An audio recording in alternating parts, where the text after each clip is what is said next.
درنو ځوانانو ملګرو سپینږیرو او په دې کلي کې د کربلا او د ګندوزي د نورو نږدې ټولو راغلو ځوانانو د کلتور په تبادلې د ټورنمنټ کې سراغلاس وایم او ډېره د خوشحالۍ خبره ده چې نن په دغسې حالاتو کې په داسې سپېره میدانو باندې د زموږ ځوان نسل هغه د نورو معاشي د نور دنیاوي د زندګي د جبههدرۍ سره راوتلي او د کیل د میدان سره ځان وابسته کړی دي. یقینا دا د دې ثبوت دی چې زموږ د ځوان نسل هغه اوس باشعوره دی. هغه د تېر وختونو بې شعوري شپې اوس نه دي. هر سړی خپل کوشش کوي د زندګي په هر موړ باندې به انسان ته مشکلات مخامخ وي. د مشکلاتو مقابله کول چې دی و دې ته شعور وایي او دا شعور نن در دا ځان رسېدل د نورو علاقو له ور څخه خلک په مختلفو مسایلو په مختلفو نشو تماشو اخته دي. نو هغه د بربادۍ د دې قسمت دی. خو زما یو په دا موجوده وخت کې په لږ عمر کې زما دا یوه شي تجربه ده چې په دنیا کې د ترقۍ راز چې کوم دی هغه ځوان نسل دی. او که چېرې ستا ځوان نسل باشعوره وي باسمجه او د جاندیده بیا به د ژوند په هره شعبه کې ترقي به د ده میرونې منک دي. نو دارنګې چې راواخلې که زموږ ځوان نسل تندرست پر توانایي دا به دی د تعلیم په شعبه کې هم پرمخ وي،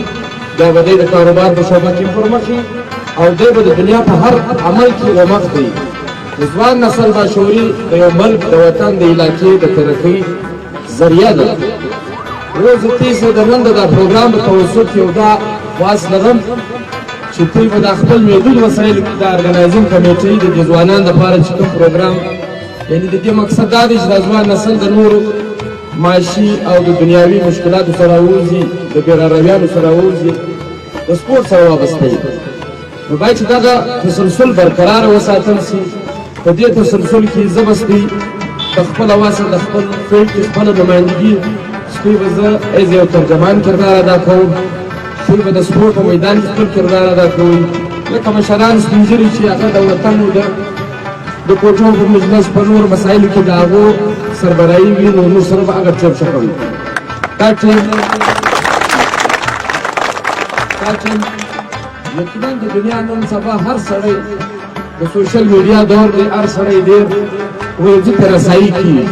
زما به فلحال چې کومه رسایي کېږي د بلوچستان د ګورمنټ په حواله د بلوچستان یوه پارټي چې اوس کوم ګورمنټ دی عوامي نیشنل پارټي او هزاره ډیموکریټک پارټي سره اتحادیان دي. زه به خپل کوشش کوم چې زه د دې وطن د علاقې یو اواز هلته ورسوم. خاص کر دا چونکې یو د کیل میدان دی او د کیل سره وابسته پروګرام دی. زه به د سپورټس په حواله باندې یو ترجماني هلته کوم. هغه کې ما کړی یم د اوس یم کوم د هغه سره جام صاحب چې د وزیرانو بلوچستان دی هغه د سلیکشن دپاره بلکې د هر ډسټرکټ هیډکواټر دپاره دا اویا کروڑ روپۍ سپورټس کمپلیکسونه ورکړي دي. بیا په هر میونسپل کمیټۍ کې د 2.5 کروڑ روپۍ فوټسال سټېډیمانې ورکړي دي. نو په دا اوس بجټ کې موږ یو تجویز ورته کړی چې باید دا زموږ علیزي سیمزي او دا د منظرۍ دپاره باید چې دا د سپورټس په حواله باندې د دې سره یو څه کردار وشي او یقیناني خو یې راکړې ده. او البته دا د نن د پروګرام په توسط کې دا مجلس کومه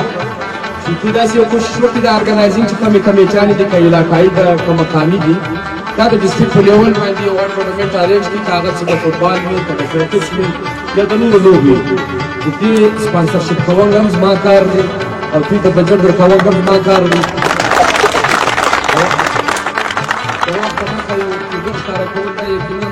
د سیاسي مجلس